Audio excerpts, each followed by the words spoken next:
Have you ever felt a little bit like you are rough around the edges? I'm your host, Danielle Zapchenk, and thanks so much for listening to the Parable Podcast. Today, this is our final installment of our collaboration with the Baton Pass. They exist to empower women to share their stories in a powerful way that brings hope, healing, and radical restoration. I have had this woman, our guest today, on my radar for some time, so I am so excited to introduce you to a speaker, writer, coach, and an upcoming Baton Pass Arizona Event speaker, Bri Johns. Bri shares about what happens when we love people where they are. Are we allowing this space to be big enough for all of us? Is this a place where we can all belong? And can we protect each other without judgment, without saying, hey, you need to behave this way in order to belong? Here's my conversation with Bri Johns.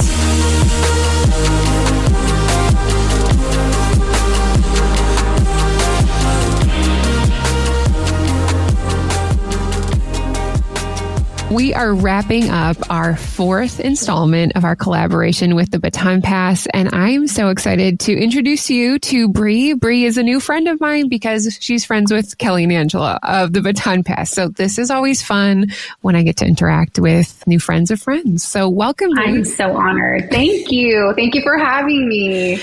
Now, usually when we get to meet for coffee in real life, I just love to get to know people and what they're all about. I recently did a message at our church about how we use our senses and the scent of God. So I'd love to know, what are some of your favorite scents? Oh, okay. Top scent is lime. Okay. I know that's weird, but cutting a lime is the best scent in the world. I don't know why. It's got to go in my Diet Coke with some coconut, syrup.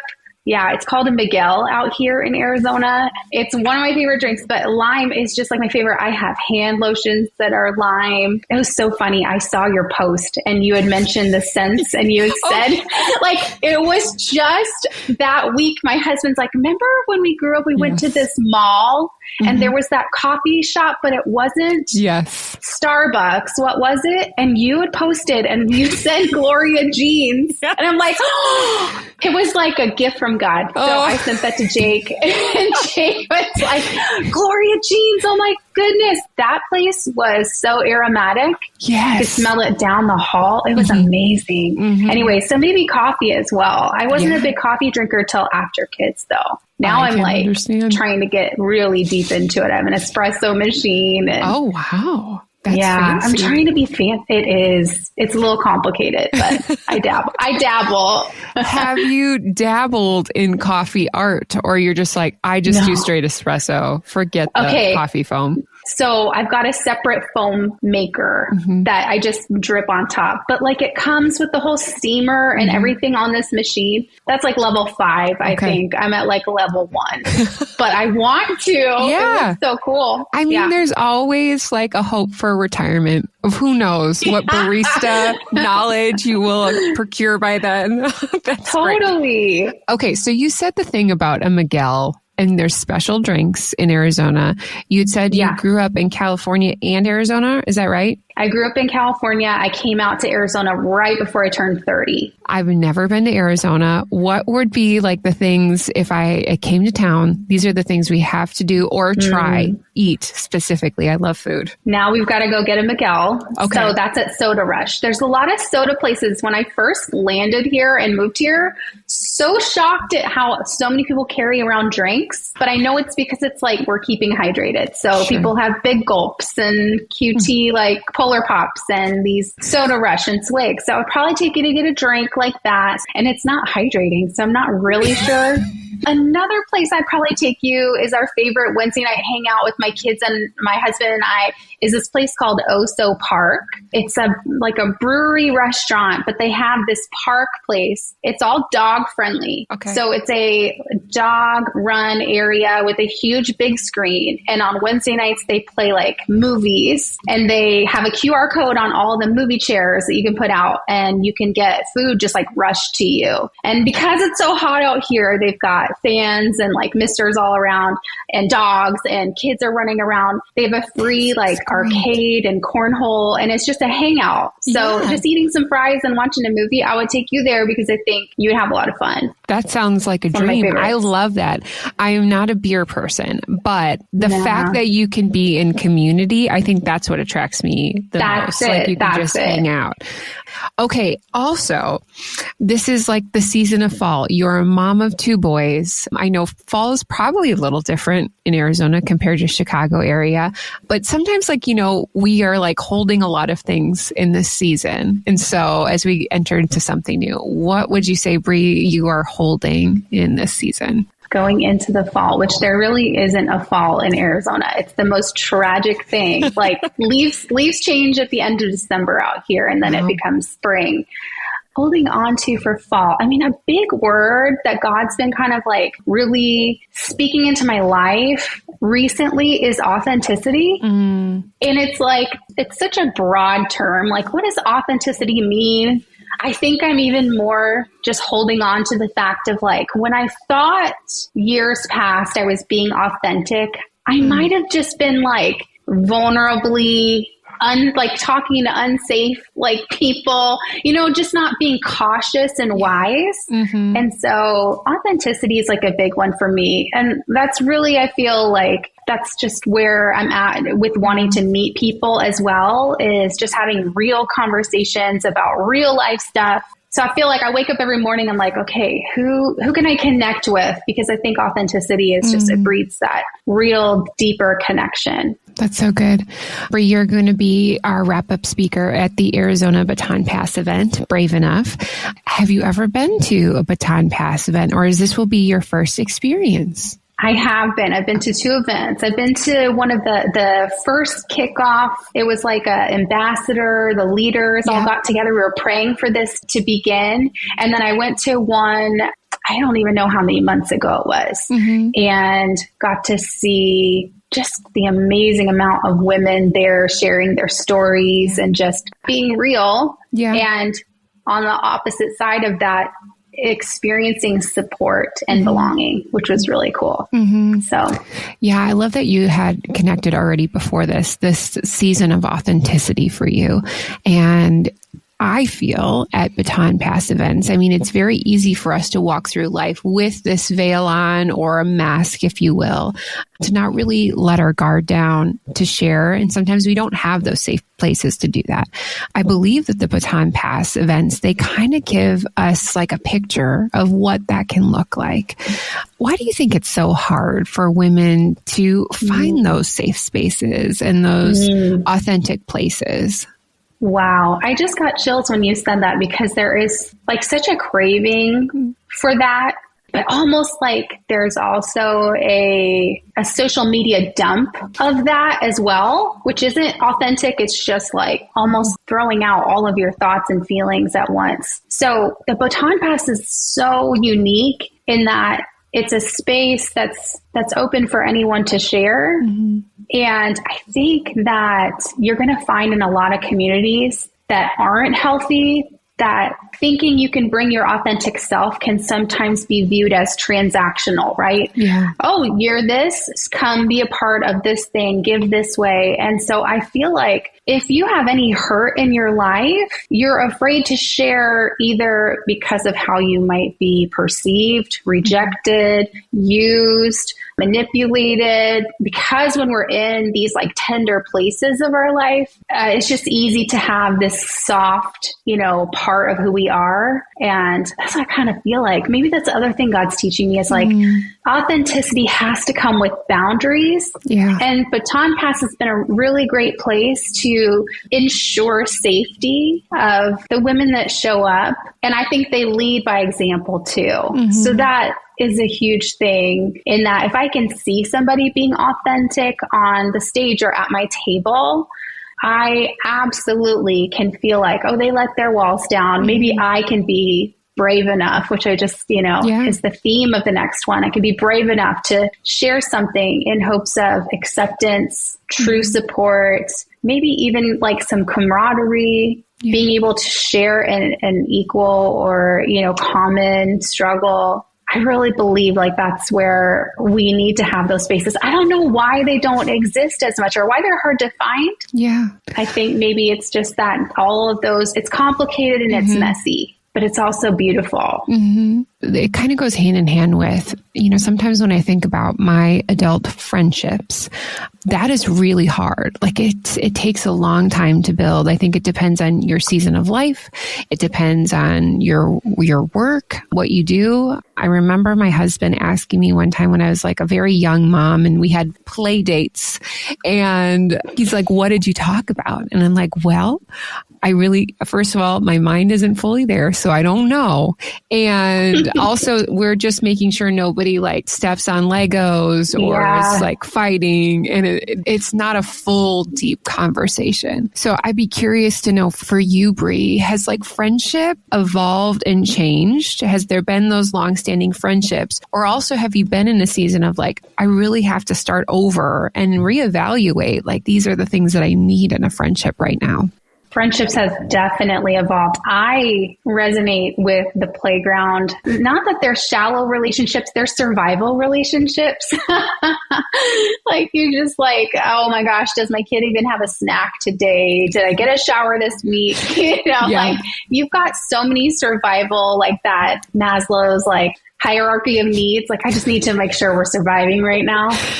And I feel like before that, when I was in college or high school, that there was a lot of friendships out of proximity, out of like place. And some of those have lasted the test of time. And some of them haven't because our proximity's changed or our season of life has changed. I have friends who have families. I have friends that do not. I have friends that are going through divorce right now.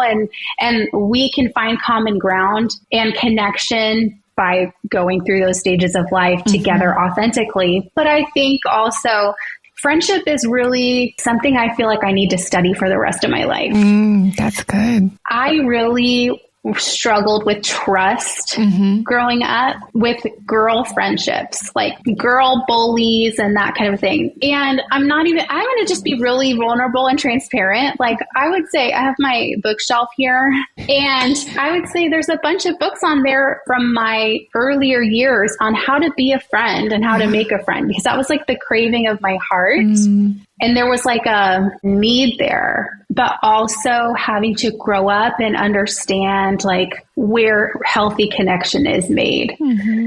It's so funny, not funny, but really timely that you asked this question right now. And I won't go full blown into it, but I just experienced this week the loss of a friendship where her and I had to realize that it's time to say goodbye. And I don't think that we talk much about those things. And it wasn't a ghosting each other thing. It was we're in a different season of life and supporting each other it's not matching up. And it's so heartbreaking because you do life together, you know each other so deeply, and having that hard conversation, it feels worse than like a breakup. Yeah. It is a breakup. It is a divorce because there are these pieces that are still connected. We have memories of certain things.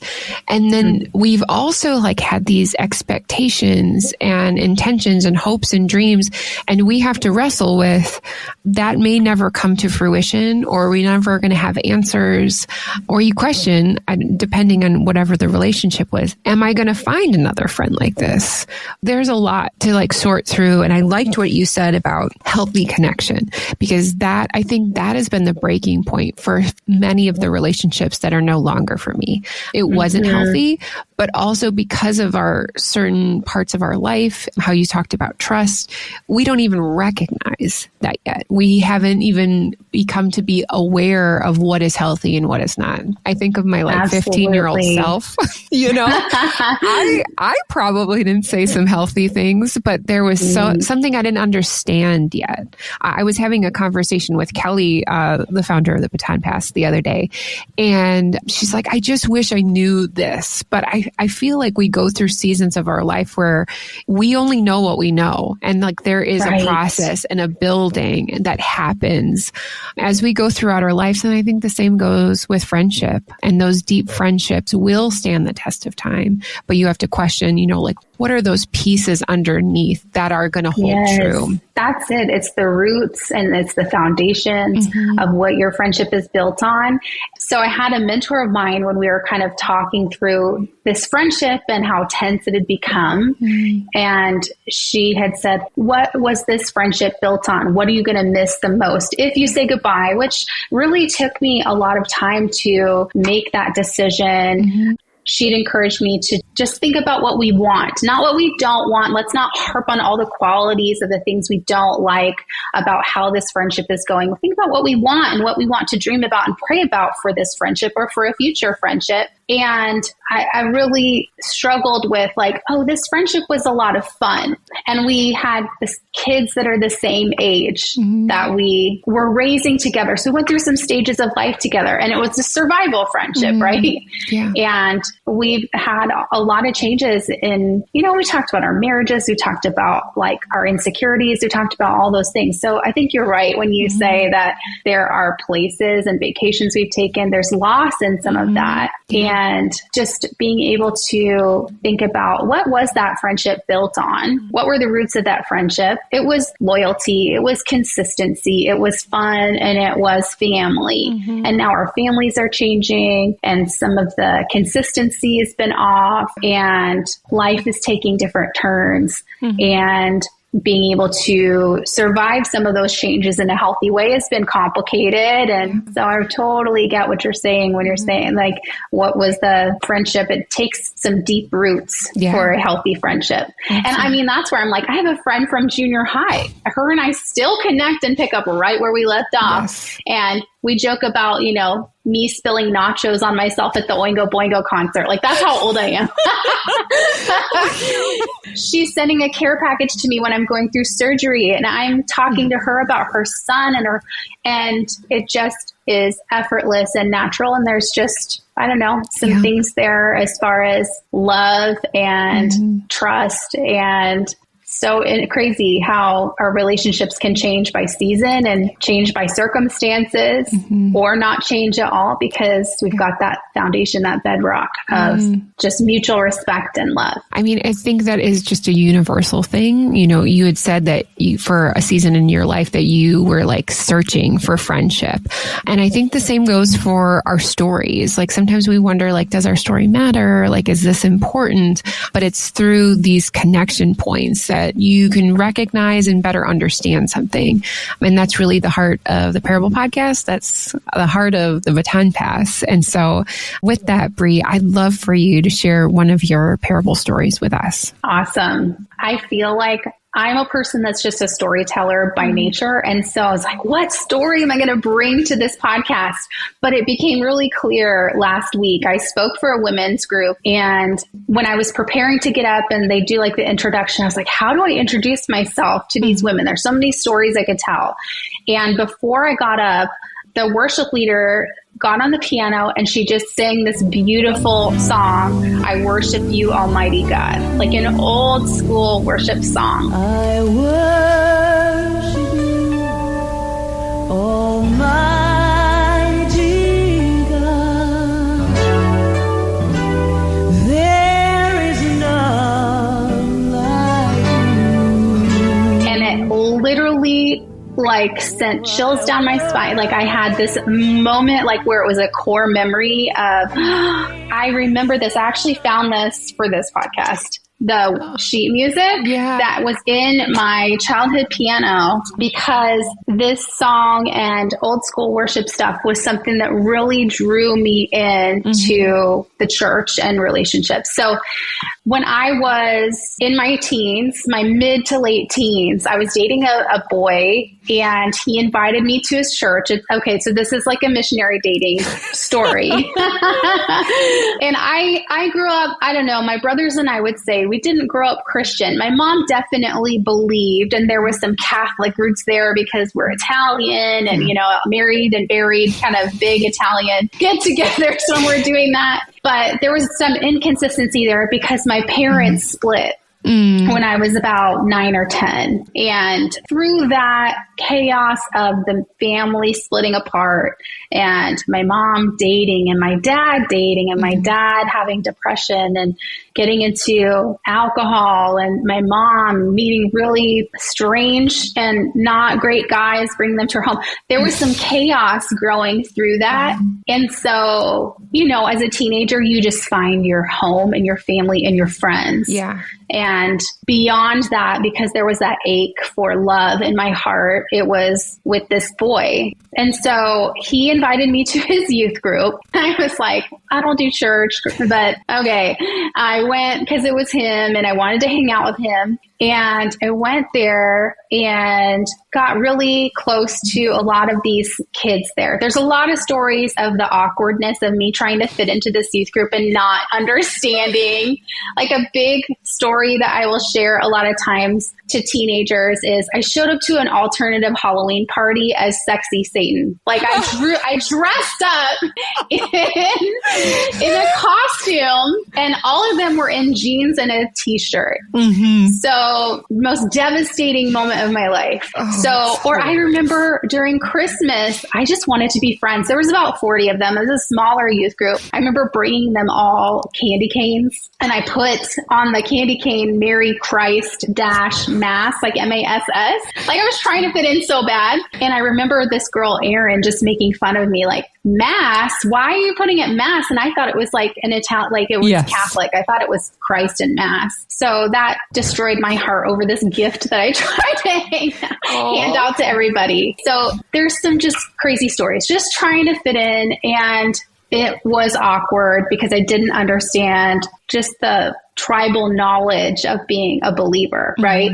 However, I started playing piano when I was 8 years old. My mom got me into classical piano lessons, and music's always been a part of my mom and my dad's lives. They actually met because they were in marching band together at a college, and I began playing, and that became like this escape for me, is sitting at the piano when my family was just destroyed. It was like a mess. And it was, I could close the door, I could be away from everybody. Well, at this youth group, I met the worship pastor, this guy named Chris. Awesome guy, had like 2 sons, an amazing wife, and reached out and found out that I played piano as a teenager. I'd actually stopped for a while because while my parents had split, my mom needed to work more and she was, was busy. I couldn't drive myself. And so this worship pastor had said, hey, I would love if you would consider come and playing like on Sunday mornings for me. And the church will pay for your piano lessons if you're interested.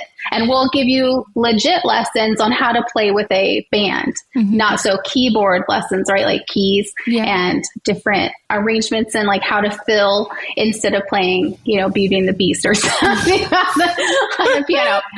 Again, I'm like this rough-edged girl who didn't grow up at this church. All these kids had known each other since they were in diapers. The worship pastor invites me to play at the main services. It's a little white steeple church. And I'm at the keys next to a grand piano with an old lady named Mary Ed. And I'm supposed to play with her with this band. And the worship pastor got me awesome lessons. Like I took lessons with Peggy Ducanel, who she toured with John Tesh, who's like an incredible pianist and performer. And then later I got band skills, like how to really vamp with a band from Ben Camp, who was in Supertramp, like really old school musicians. But I had no idea because I was just a teenager. But here's kind of the part of my parable and why this stuck out. Like this memory of this song that this woman played last week hit me deep because I remember showing up for those first couple weeks to play for church services. And they had this weird, like, wicker gate that they put around the keyboards. Okay. And I had to walk around it every time. And honestly, I didn't really know how to lead worship. I was learning about how to worship God while being up there playing for the adults. And I felt really comfortable and loved on. And it took me like some time to realize this. But in my teen brain, again, I told you I dressed up as Sexy Satan for an alternative Halloween party. And like, it was like Legally Blonde, like so devastating. But back then I got a lot of attention for my body, and it was the Clueless days. And I dressed in those mini skirts and those thigh high tights and the clog shoes and all of that. And what I didn't realize until I kind of matured in my faith and really understood is that they never shamed me for showing up on a Sunday morning in a mini skirt. They just built a wall around my legs. They built this wall around my legs, and I got to enter into the church authentically who I am, no matter how messy and weird and odd that was, because I didn't know the culture at all. And because of those simple things of not requiring me to clean it up, but just to be a participant was like the most transformative things for my heart. Wow. And it's what I've been looking for in the church all throughout my life. It's the heart of the church that I want to see, that this family of believers saw this teenage girl who was kind of wild, especially with this boy, because I dated many boys in this youth group.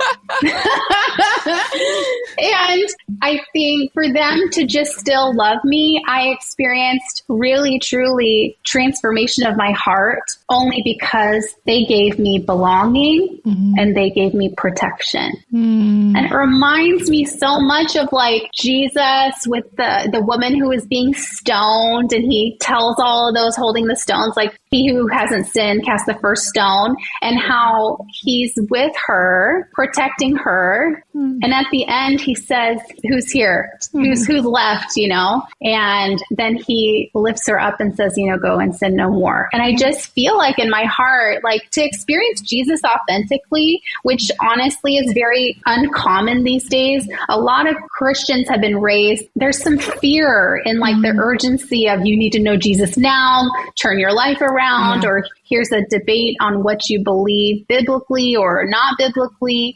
I've never, ever experienced Jesus, you know, in a theological debate or even a debate about my dress or my character or like anything like that. It's so antagonistic, right? Yeah. And for this little church to like adopt me in, I just feel like it's my purpose in life to be this Gentile, not a Jew that grew up with all the traditions, but I'm this Gentile weirdo that was grafted in and understood the customs of everything, but still questions and says, are we allowing this space to be big enough for all of us? Is this a place where we can all belong? Yeah. And can we protect each other without judgment? Without saying, hey, you need to behave this way in order to belong. Hey, you need to understand this before you can be on the stage. Maybe it's just about seeing the potential in this person. Not even that, because you know what? That actually really others people. And I don't love that part either, that we are all human. Yeah. One of my good friends, she's still searching in her faith, but has pretty strong conservative roots as far as how she grew up. And she will ask me like, what do you feel about, you know, LGBTQIA plus, like that issue? And I just have one of my brothers is gay. And so that conversation with her, it's like, I don't have an issue.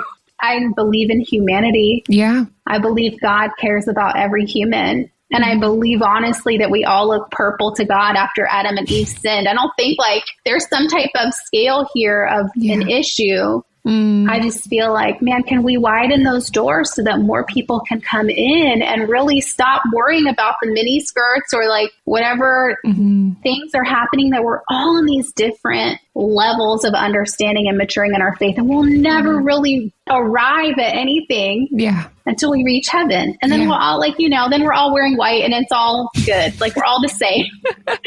So like, can we just be all good here and not worry too much about that? And that's what I mean, like authentic in that it's not, let's just let everybody be cuckoo. And, I don't feel like authentically I should go up and smack somebody when I'm mad at them. Like, I feel like, can we just understand that everybody's stories are so deep, and they are a tapestry of so many experiences and beliefs and understandings based on how we were raised, or based on our choices, or where we grew up. And to be able to have such deep love for an individual that we don't know yet could be an amazing way to build God's kingdom. Bri, that is so good, where you had just said, like, we don't need to clean it up for like walking into a youth group, walking into church, walking into an event.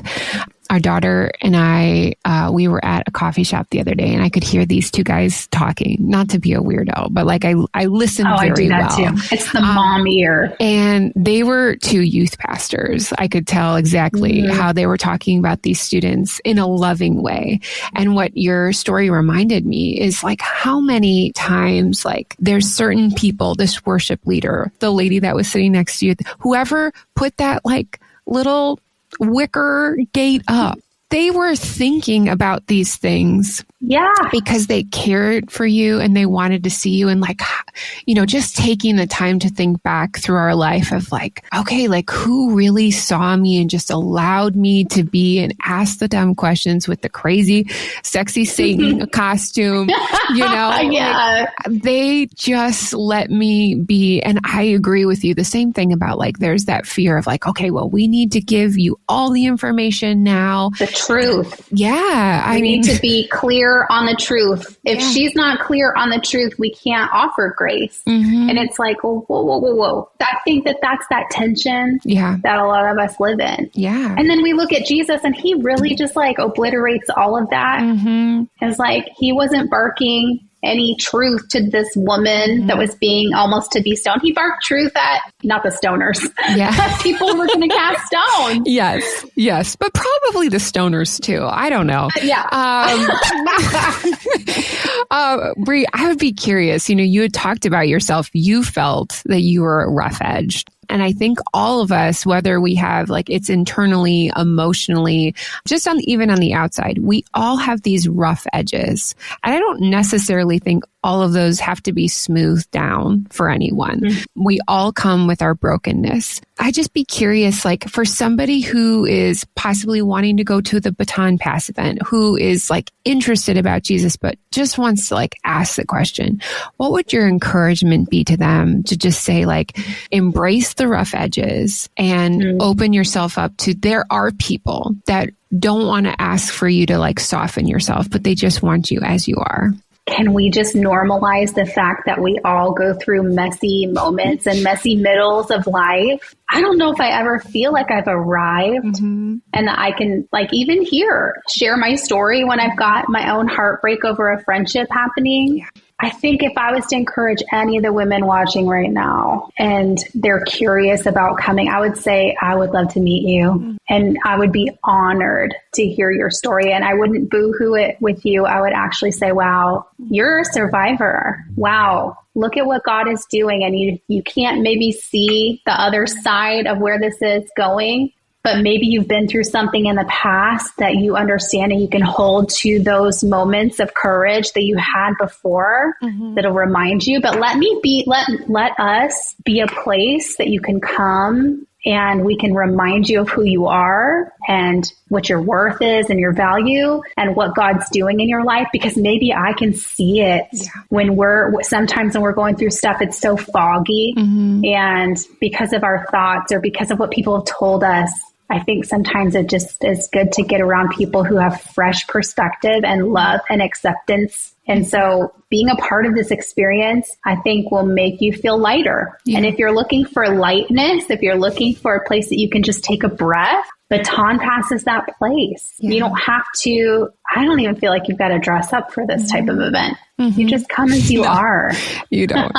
It's fun too. I feel like, you know what? I don't want to make Baton Pass to sound like it's this deep therapy session. It's very fun too. I've made some good friends through it and I love that. And we can laugh and we can talk about like the craziness of life and where we're at and things we're going through. It's a good community to be a part of. especially like we were saying earlier, that it's hard to find these spaces. Bri, you had shared earlier about like you use the time of learning the piano, being a part of that worship experience to really understand and learn how to worship.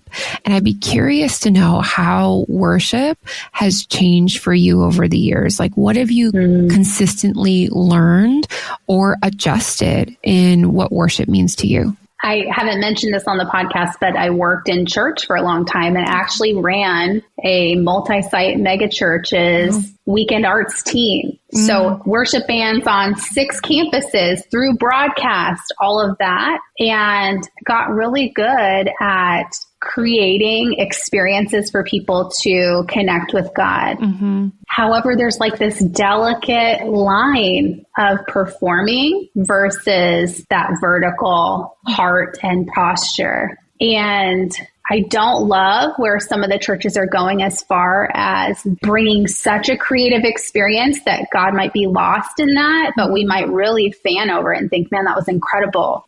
For me, worship happens a lot. I mean, I absolutely love worship and community when I'm with a bunch of people and I can hear their hearts singing to God. But I feel like my connection with God is so much more fluid now. It used to be a lot more legalistic of I got to journal and I've got to sing this song this way. I've got to play this song on my piano that way. And worship for me has become just being able to show up and bring my full self to God.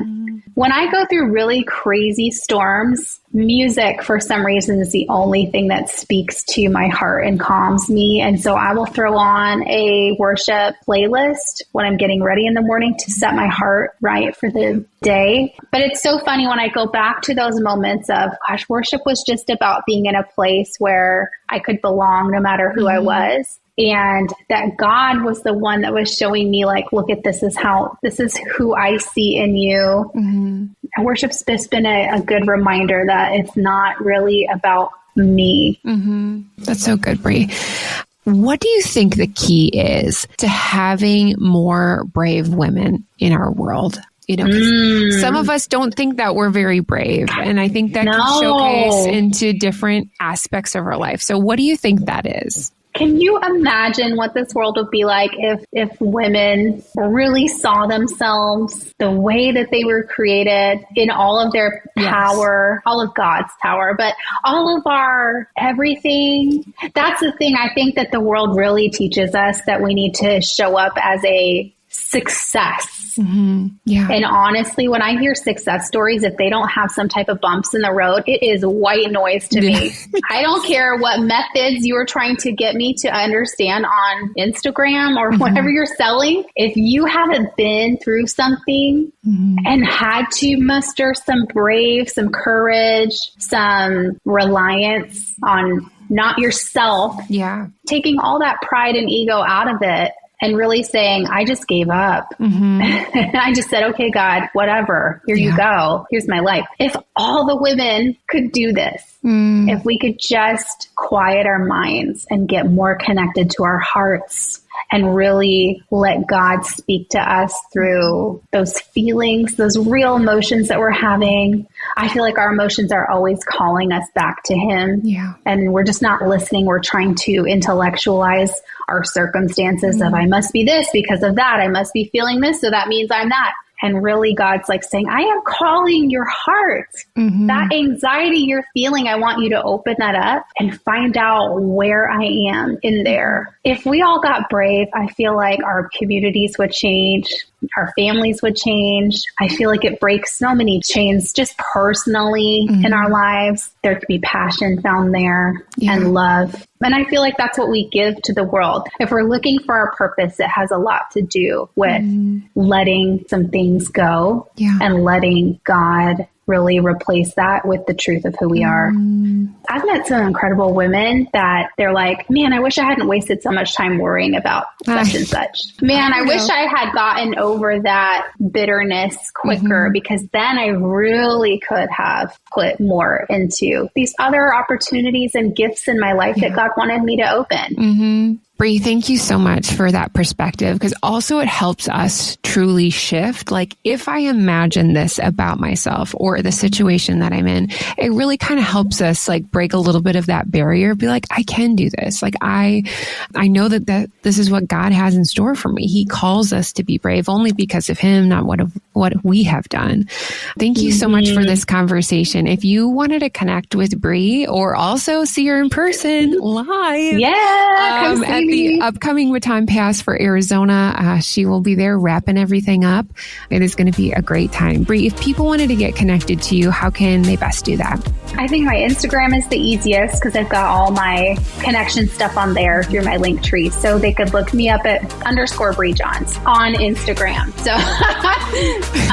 _Bri Johns on Instagram. Great. And then I've got, all kinds of ways I love to reach out and help people if I can. All of Bri's contact information will be in today's show notes. Thank you so much for being a part of the Parable Podcast. Thanks for having me.